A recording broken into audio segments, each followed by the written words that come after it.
This was me 5 years ago, hitting rock bottom in my life. I was jobless, having recently quit my career as a chef, was addicted to video games, and had just reached 100 kgs at 170 centimeters. At this point, I was about to break up with my partner at the time because I felt disgusting.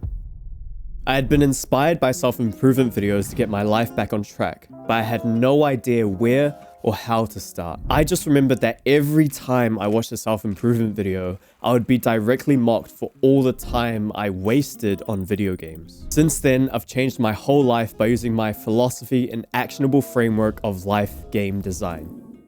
I got abs for the first time, I've been leading a self-development group, I strengthened my relationship with my family, I started my own business, and so much more. After over 1,000 hours of video games, I felt like I had learned so much from them, but I had nothing to show for it. People obviously don't die millions of times in games for fun. Demon's Souls taught me perseverance and resilience towards extremely hard challenges. In Skyrim, I put more effort researching playstyles, quest lines, and lore than when I had to do my classics papers in school. And League of Legends taught me to apply focus and strategy at the same time in high-pressure environments, which converted into skills that I used in my chefing career. Most self-development creators would laugh at you if you listed these as skills, because no one had created a framework to actually transfer the skills from games into real life. I knew that if I had as much focus, dedication, and strategic thinking as I have in games, then I could do so much with my life. We've actually seen this story before, but just in a different context. In The Karate Kid, the student does monotonous tasks daily, without knowing that they were developing skills that they would eventually apply to different areas of life. To motivate them to train these skills, their mentor needed to show them what they were capable of after all their quote-unquote training. When he was finally shown that his indirect method of training developed into skills that he could apply to other areas of life, he got ahead of everyone else. That's when I came upon the concept of life gamification. It was all I needed to completely change my life, but I had a fatal misconception about its use that held me back from applying it in an effective way. And at the time, it was downright cringe. The big creators never took it seriously enough to map a framework to understand life, so that we could apply game design techniques to it. They would repeat the same message that, yeah, life is like a game. You have to spend time leveling up your skills, give yourself XP, make a skill tree maybe, and then you have rewards, and yeah. So that idea was a bit vague for me. I needed something more concrete. I needed an actual framework to go by that I could apply to my life easily. What I found is that on the other side of life gamification, these guys took it way too seriously. They spent 10 hours making these crazy Excel spreadsheets to show their XP leveling algorithm combined with their skill tree just so they could go to the gym once. When they had to learn a new skill, they would have to make another spreadsheet and another skill tree. I was really interested in the idea of designing a fulfilling life for myself, but not like this. Not with that much effort. Okay, so when I was writing the script for this, I didn't even want to call this thing gamification, so I called it cringification. It was so bad that I didn't want to have anything to do with gamification, and I almost gave up. But if I couldn't prove to myself that I could transfer my gaming skills to real life, that would mean that I did actually spend thousands of hours of my life wasted on games. That's when I discovered the godfather of gamification, Yu-Kai Chao. He gave me the exact mindset that I needed to apply game design techniques to my life, but was missing a crucial element towards me taking action on it. Yu-Kai Chao popularized gamification by bringing it to the business world. He used his unique Octalysis framework to help companies implement game design techniques to their business models and their software. Within a few years, these companies skyrocketed their revenue using game design techniques and obliterated their competition. Learning about his story about how he turned his gaming addiction into his greatest advantage and seeing the real-world application of his skills inspired me to study his book rigorously, but I quickly realized my mistake. Yu-Kai Chao's book had no application to the gamification of life. He created it as a manual for businesses, but his chapter on the definition of gamification changed everything for me. He described, gamification is the craft of deriving fun and engaging elements found typically in games and thoughtfully applying them to real-world or productive activities. This process is what I call human-focused design, in opposition to what we normally find in society as function-focused design. Human-focused design optimizes for human motivation in a system as opposed to optimizing for pure functional efficiency within the system. Now that I understood gamification appropriately as human-focused design, I didn't have to cringify my life. This meant that extremely simple things, like making a playlist of songs that I only get to listen to when I go to the gym, could be classed as gamification. The path forward was for me to mindfully apply game design techniques so I could use them to help me enjoy the process of achieving my goals. To distinguish the meaning further, I gave it a new name, because human-focused design doesn't have the same ring to it. The philosophy and actionable framework for creating a fulfilling life for yourself is what I now call life game design. But this philosophy at the time only went so far because I didn't have a framework to understand life itself. How could I apply game design techniques to something that I didn't understand? At this point, I had quit video games for a whole year, but now I had a new problem. The first thing I wanted to fix within my life was my productivity. I had a major issue with procrastination, so I read the Bible.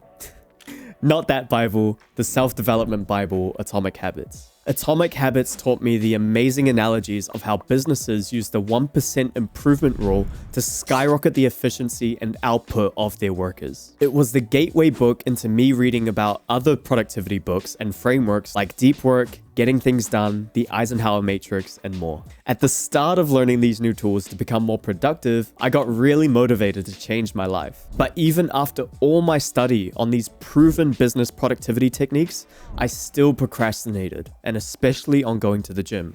And I had no idea why. I started watching David Goggins clips and videos to motivate myself to go, but him yelling at me to stay hard didn't register. This boat could not be carried, and I escaped into my comfort zone. I didn't resort to gaming because I was ashamed of my previous addiction. So instead, I looked at the documentaries about how the games were made. Particularly, my favorite at the time was God of War. I learned about the massive amounts of time, effort, and creativity it took to make a game. They spent years playtesting with clay-looking models of Kratos to make sure that his abilities would look and feel smooth for the player. Even more time designing the levels of the game so that they were perfectly paced between combat, resource gathering, and exploration. Surprisingly to me, the finalizing of the artistic visuals was left to the end. Their main mission in the development of the game was to make it fulfilling for the player. That's when I realized that fundamental difference between business productivity frameworks and game design techniques. Around that time, my favorite creators and entrepreneurs were all saying the same thing. Just actually analyzing life in a game theoretic way. I think life is a game you can't win. And so you play it to the utmost. Life is exactly that. It's a game. And so now how do you play the game? Your life, as far as I can see it, should be lived by design, not by default. I thought that if even these guys say that life is like a game, why do I still procrastinate, even when I apply the best proven business productivity hacks to my own life? So I literally created a list to see the similarities and differences between businesses and games. This chart and these 3 questions cleared all of my misconceptions. In both of them, you have overwhelming projects, you have an endless amount of tasks, and you need to research new developments in your company.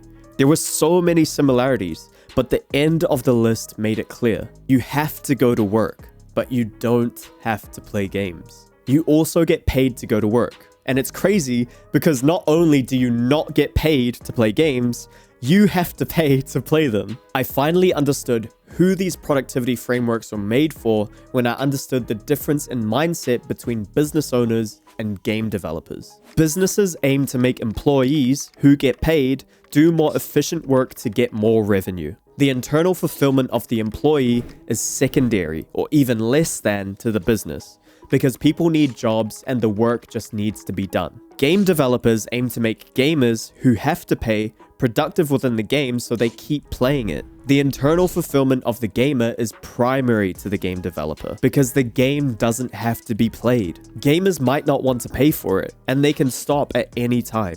In short, business success is rewarded externally by money.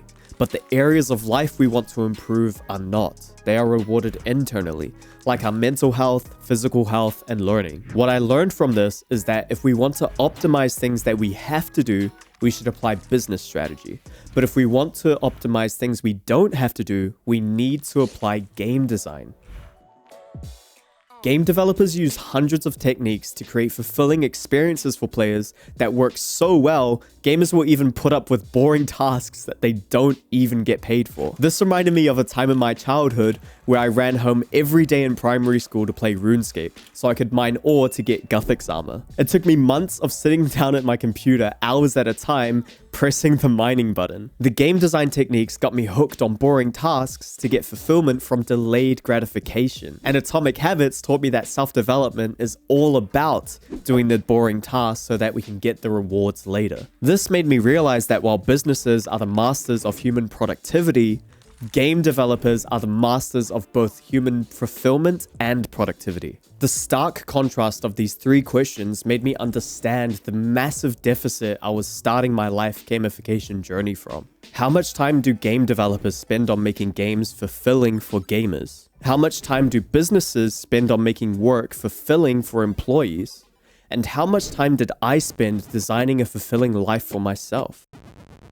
Now it was obvious, if I wanted to practically transfer my gaming skills to the real world without cringification, then I had to design a fulfilling life for myself. But before I built the SPECCIAL Framework, I had no idea about the fundamental areas of life that we need to balance in order to find fulfillment. My experience with character builds in Fallout reminded me that when I spent just a little bit of time designing a playstyle, I had so much fun with it that I would put even more effort into the game. The best games show you exactly what attributes you have and need to improve to create a playstyle that's fulfilling to you. I got so good at creating builds in games that I knew if I had a framework like this for life, then I could design it exactly how I wanted to. I heard a lot of self-development podcasters and authors talk about the pillars of life being health, wealth, and relationships. But my experience in life and games told me that the simplicity of that system was the exact reason why people felt so lost and purposeless. If this simplified system was effective enough at creating a balance in all the areas of life, we wouldn't have the boom of all of these videos catering to people who either have no direction in life or who suffer with burnout. You haven't noticed, but I've been avoiding the question that I needed to answer for this whole video. How do we actually design our lives like a game? First, we need a framework to understand it. In the next video, I'll teach you about the SPECCIAL Framework that helped me and my friends discover the talents that were hidden amongst our memories so that we could develop them into meaningful skills that we enjoy working on. I've also included a free template for you to discover that for yourself. Click on this video to learn how I understand, organize, and optimize every area of my life.